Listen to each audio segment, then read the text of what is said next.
There is one sentence that quietly destroys respect at work. Not because it is rude, not because it is wrong, but because every time you say it, you place yourself beneath the people listening. Most people say it daily and have no idea why they are slowly being talked over, sidelined, or passed by. Promotions do not disappear overnight. Authority erodes silently, and it almost always starts with how you speak when no one is openly attacking you.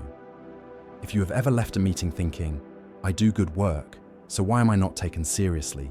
this is for you. Because workplace respect is rarely lost through incompetence.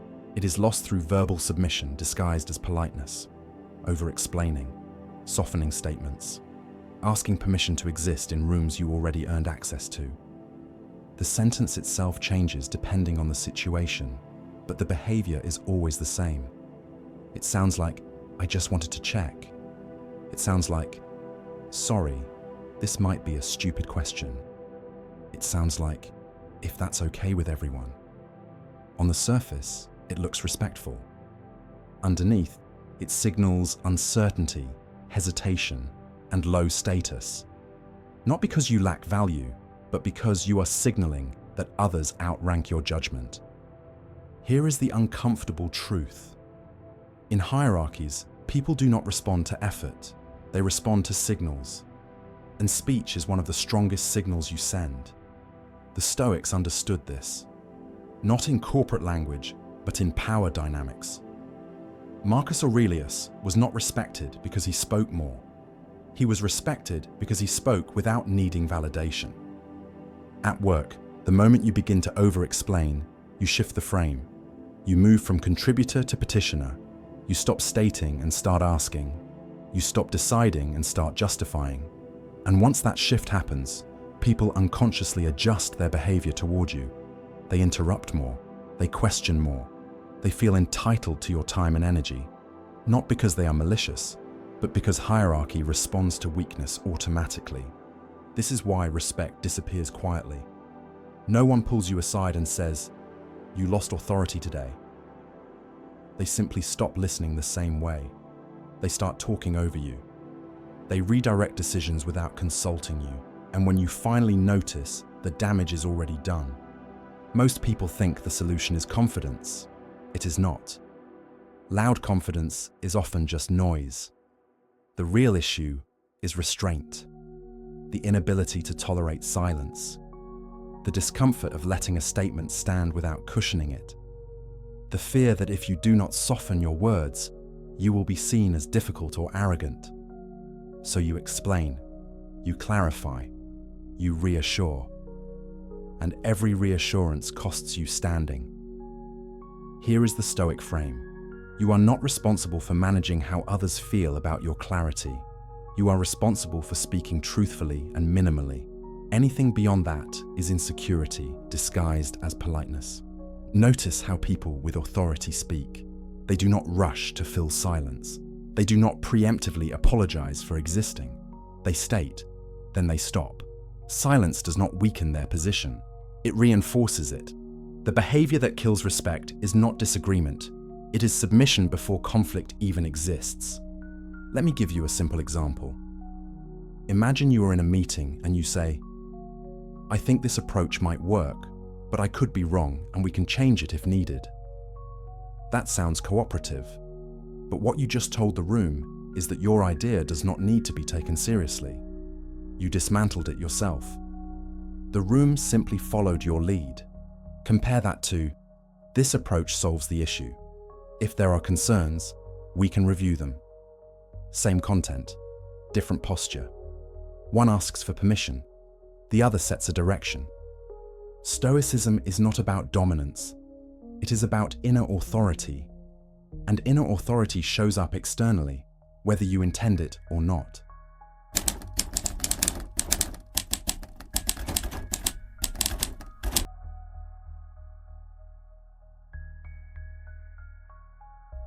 Halfway through this video, I want to say this clearly.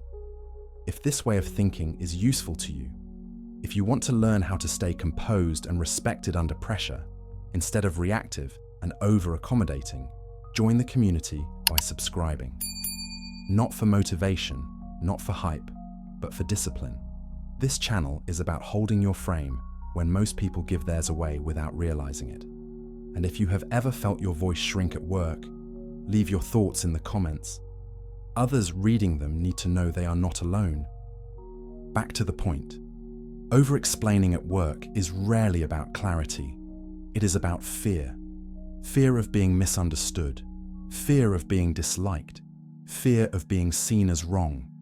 The Stoics warned against this. Epictetus taught that when you seek approval, you hand over control. The more you need others to be comfortable with your words, the less authority your words carry. This is why people who do less work often hold more power. They speak less, but when they do, they speak cleanly. They do not narrate their thinking. They do not justify their presence. They allow their words to land without chasing agreement. Another common trap is apologizing when no offense occurred. Sorry to bother you. Sorry if this is obvious. Sorry for asking. Every unnecessary apology lowers your perceived status. Apologies are meant to repair harm, not to preempt judgment. When you apologize without cause, you train others to see you as subordinate. Respect at work is not about being liked. It is about being taken seriously. And seriousness comes from emotional restraint. Here is a rule you can apply immediately.